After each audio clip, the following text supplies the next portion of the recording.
I can see birds flying. I see children smiling. When I think about all of the things that you and me could be. Hello guys, good morning and welcome back to my channel. So guys, morning में time हो रहा है 6:15 और 6:15 पर उठने के बाद मैं प्रिपेयर कर रही हूँ मेरा morning drink chia seeds with lemon water. आजकल समर्स आ गई हैं तो लेमन वाटर कंज्यूम करने में बिल्कुल भी डर नहीं लगता, दो मैं विंटर सीजन में भी करती थी। वार्म वाटर में लेमन लेने से आपको कोल्ड एंड कफ की कंप्लेन नहीं आती। It's good source of vitamin C also, और चिया सीड में तो आपको काफ़ी अच्छा प्रोटीन मिलेगा। सो अपना मॉर्निंग ड्रिंक एंजॉय करती हूँ मैं, और फिर मिलती हूँ आप सभी से अपने first meal of the day के साथ। First meal of the day में मैंने ली है सोक्ड आलमंड्स, रेजिन्स मतलब काली वाली किशमिश एंड अंजीर। और ब्रेकफास्ट में मैं लेके आई हूँ यहाँ पर किनोआ उपमा, बहुत ही मेरा फेवरेट ब्रेकफास्ट है। मिड मॉर्निंग स्नैक मैंने 1 स्मॉल साइज़ का ऑरेंज लिया था। लंच में है दाल, राइस, आंवले का पिकल और साथ में है यहाँ सोया चंक्स की सब्जी। इवनिंग में आज गाइस हमने बनाया दही बड़े, सो मैं एंजॉय कर रही हूँ दही बड़ा। और डिनर हल्का सा रखा है क्योंकि डिनर टाइम तक बहुत भूख थी नहीं, क्योंकि दही बड़ा ऑलरेडी अपने आप में बहुत ज़्यादा हैवी हो जाता है। तो यहाँ पे मैं बहुत सारी वेजिटेबल्स को ऐड करके बना रही हूँ नमकीन दलिया। बहुत सिंपल सा है और बहुत अच्छा है। जब तक अच्छी अच्छी फ्रेश वेजिटेबल्स मिल रही है तब तक आप ये ज़रूर बना के खाएँ।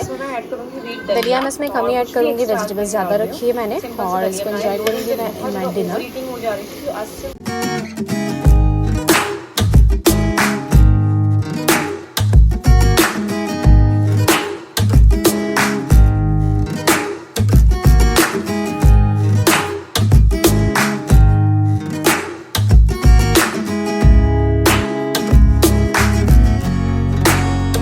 आज मैं आपको बता रही हूँ कुछ ऐसी चीज़ें जो बीइंग अ वुमेन आपको ज़रूर करना चाहिए, and that is for all kind of women group. So first I would like to advise to the teenagers. Of course, yes, for the teenagers, if you all are thinking that you are not beautiful or you have started hating yourself, you are overweight or underweight, so my advice to all of you, don't follow any kind of diet. Never go on diet. You should not follow any diet. Instead of this, you should change your lifestyle, your daily routine, your some habits, adapt some healthy habits which will definitely give you good results, because during teenage it is natural to get it is natural thing to gain some weight. So उस wait को हमें healthy habits को adopt करके कम करने की ज़रूरत है, ना कि एकदम लो कार्ब और लो कैलोरी डाइट पर जाके कम करने की, क्योंकि this is the best time. Your body is in developing phase and इस समय आपकी बॉडी को परफेक्ट न्यूट्रिशन की ज़रूरत होती है। You need proper diet which include carbohydrates, fats, protein, and all kind of micronutrients too in a balanced form. So never go on diet. Now for the 20s, those who are in 20 years of age or 20 to 30 के बीच में जो लोग हैं, they should don't just get skinny for your wedding day. Focus on eating right every day. Yes, 20 से 30 साल की as में क्या होता है, सबकी वेडिंग ऑलमोस्ट प्लान हो रही होती है, एंड सबको सिर्फ अपने वेडिंग डे के लिए स्लिम दिखना होता है, और उसी के लिए वो किसी भी तरह से वेट करने को तैयार हो जाते हैं। आज वेडिंग फिक्स हुई है, 1 मंथ बाद वेडिंग की डेट है, और डिसाइड कर लिया कि कैसे भी करके any how 10 kgs weight reduce करना है। सो वेट रिड्यूस कर भी लेते हैं, बट उसके इतने सारे साइड इफेक्ट्स आप अपने साथ ससुराल लेके जाते हैं कि आपको कई सारे हेल्थ इश्यूज आगे आने वाली लाइफ में फॉलो करने पड़ सकते हैं। सो आपको अपना फोकस रखना है, अपने आप को हमेशा सही तरीके से खाना और सही वर्कआउट करने की आदत डालनी है, ताकि आपको अपनी वेडिंग डे के लिए पतले होने की ज़रूरत ही ना पड़े। वेडिंग डे के लिए आपको 10-15 kg वेट रिड्यूस करने की ज़रूरत ही ना पड़े। So my advice, don't just get skinny for your wedding day, rather than focus on eating healthy every day. Right now my tip for those who are of my age group, that is for 30s. So 30s में guys हम बहुत ही careless हो जाते हैं, and at the same time हमारी body के साथ साथ हमारे सराउंडिंग्स में भी बहुत सारे चेंज हो रहे होते हैं। हम अगर फैमिली में 2 थे तो 2 से 3 हो चुके होते हैं, 3 से 4 हो चुके होते हैं। कहने का मतलब है गाइस, हमारी हेल्थ पे बहुत सारे इम्पैक्ट्स हमको देखने को मिलते हैं। इन 30s हमारी जो बोन डेंसिटी सॉरी, जो 30s की एज में गाइस जो बोन डेंसिटी होती है वो पीक पे होती है, मतलब सबसे ज़्यादा होती है। And this is the best time to do more with your body. This time you should start doing exercise workout every single day, because bones की जो डेंसिटी रहती है ना गाइस वो सबसे ज़्यादा इसी टाइम होती है 30s में ही। इसके बाद धीरे धीरे कम होना स्टार्ट हो चुकी होती है। सो इस समय आप अपनी बॉडी को जितना तपाना शुरू करेंगे ना वो उतने अच्छे से आपको 40s एंड 50s में रिजल्ट देगी। So never forget to workout every single day, at least do it for 5 days in a week for 30 minutes every day or 150 minutes every week. Gym जा सकते हैं, वेल एंड गुड। नहीं जा सकते, you can follow my channel and you can see all kind of home workouts, because I upload workout videos because they are motivating others and you guys can take some help from them. I know the videos are lengthy, but I don't stop uploading, because once I stop uploading the videos, बहुत सारे लोग request करने लगते हैं कि ma'am your videos are very inspiring, very motivating, so do upload every day. So you can check workout videos as well as healthy eating habits, how to adopt, what to eat for a good health. इस type के videos आपको मेरे channel पर जरूर मिलेंगे। सो अगर आप channel पर न्यू है so please do not forget to check and subscribe the channel.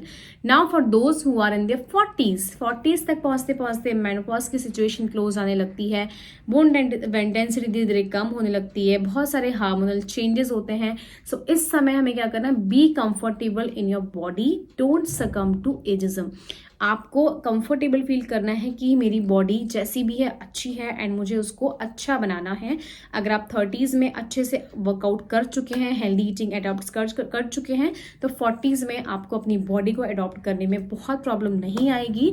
But अगर आपने नहीं शुरू किया है तो आपको अपनी बॉडी को चेंज करने की ज़रूरत है। जैसी आपकी बॉडी है उसको एक्सेप्ट करना है and at the same time आपको ये कभी नहीं सोचना है कि I am becoming old, I am becoming older every day, ये नहीं सोचना है।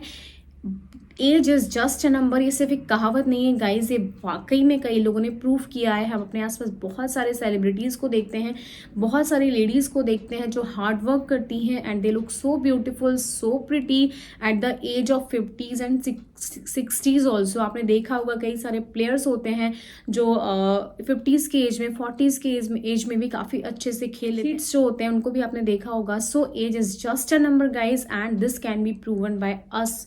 हम इसको प्रूव कर सकते हैं प्रोवाइडेड हम थोड़ा सा हार्ड वर्क करें एंड ये ना सोचें कि मेरी एज अब 40 पार हो गई हूँ, मैं तो बूढ़ी हो गई हूँ। ये सोच के बैठ जाएंगे तो उसी दिन आप अपने आप को बूढ़ा मान लेंगे और उसी दिन से आपको बुढ़ापे के साइंस भी नजर आने लगेंगे।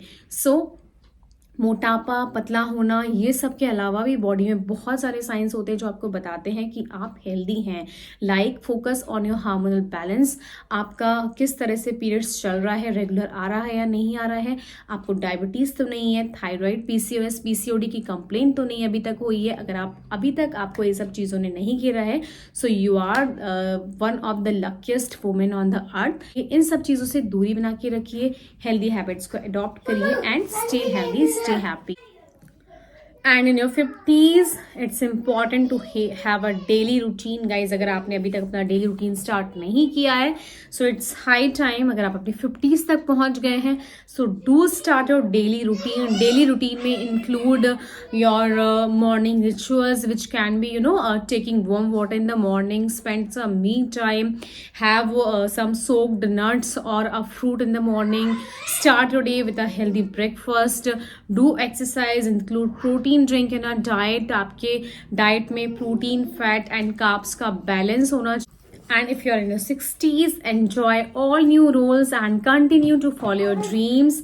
60s में पहुंचते पहुंचते आपके पास कुछ अपने न्यू रोल्स होते हैं सो उन्हें आपको पूरा अच्छे से निभाना है and at the same time you should always focus on your health.